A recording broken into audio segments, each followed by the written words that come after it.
आज हम nasal polyp के बारे में बात करेंगे।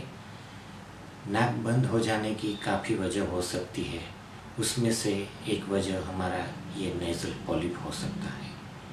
ये नेज़ल पॉलिप क्या है? नाक के अंदर की जो चमड़ी है जिसको हम श्लेष्मा बोलते हैं, अगर वो फूल जाती है और उसमें एक द्रव्य प्रवाही जमा हो जाता है तो एक स्वेलिंग सा बन जाता है, जिसको हम पॉलिप कहते हैं। ये पॉलिप कितने टाइप के होते हैं? मुख्यत्वे दो तरह के नेज़ल पॉलिप होते हैं। इसको इंट्राकॉइनल एंड इथमॉइडल पॉलिप बोलते हैं। ये इंट्राकॉइनल पॉलिप क्या होता है? हमारे नाक के पास में जो साइनस होता है, जिसको हम मैक्सिलरी साइनस कहते हैं, इसमें से अगर पॉलिप आ रहा है तो उसको हम इंट्राकॉइनल पॉलिप कहते हैं। ये नाक के पीछे के पास में ज़्यादा जाता है और आगे के पार्ट में कम आता है। ये यूजुअली एक साइड हो जाता है और ये बच्चों और युवाओं में देखा जा सकता है। दूसरा टाइप है इथमॉइडल पॉलिप। ये इथमॉइडल नाम के साइनस जो हमारे नाक और आँख के बीच में होते हैं, उसमें से आता है। और ये पॉलिप कभी कभी हमारे जो आँख के ऊपर साइनस होता है, जिसको फ्रंटल साइनस कहते हैं, वहाँ भी पहुँच सकता है। और इथमॉइडल साइनस के पीछे जो स्फिनोइड साइनस होता है, वहाँ भी जा सकता है।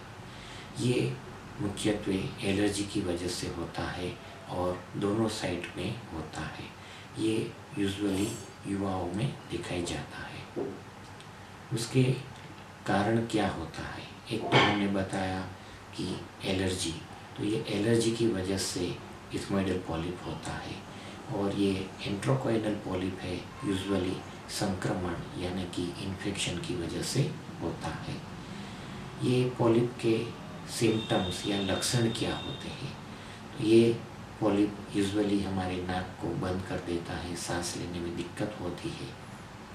दूसरा, ये हमको जुकाम लाता है और कभी कभी एलर्जी की वजह से अगर पॉलिप हुआ है तो स्नीजिंग भी होता है, नाक के अंदर इचिंग होता है, खुजली आती है।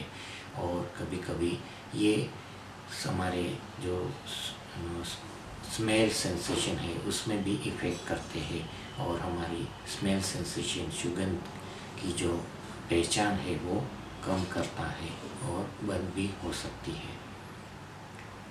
ये नेज़ल पॉलिप हम जांच कैसे करते हैं?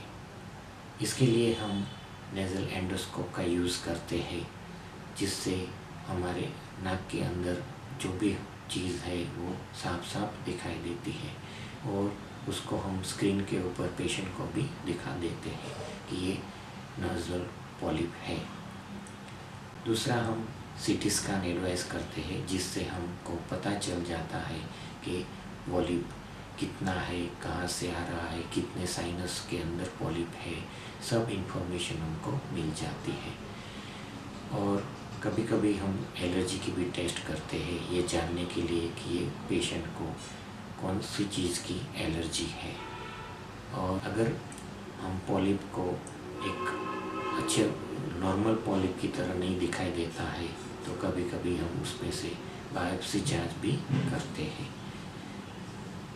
हम उसकी ट्रीटमेंट क्या करते हैं? ट्रीटमेंट के लिए हम एलर्जी का पॉलिप है तो एंटी एलर्जिक ट्रीटमेंट देते हैं, जिसको एंटीहिस्टामिनिक बोलते हैं।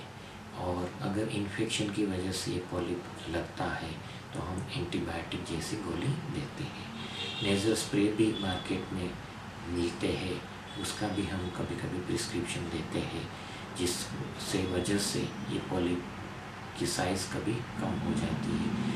अगर प्रॉब्लम ज़्यादा है तो कभी स्टेरॉइड की गोली भी कुछ दिनों के लिए देनी पड़ती है। और ज़्यादातर हम ये पॉलिप की ट्रीटमेंट सर्जरी से करते हैं, जिसको हम फंक्शनल एंडोस्कोपिक साइनस सर्जरी कहते हैं, जिसमें हम ये वीडियो में देख रहे हैं ऐसे एंडोस्कोप की वजह से पॉलिप को देखते हैं और उसको फोर्सेप्स से निकालते हैं।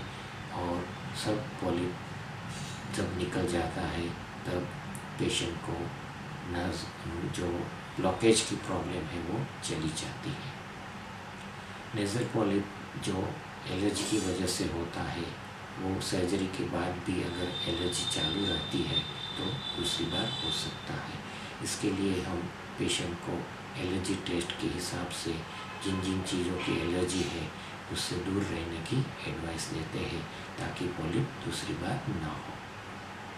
Thank you.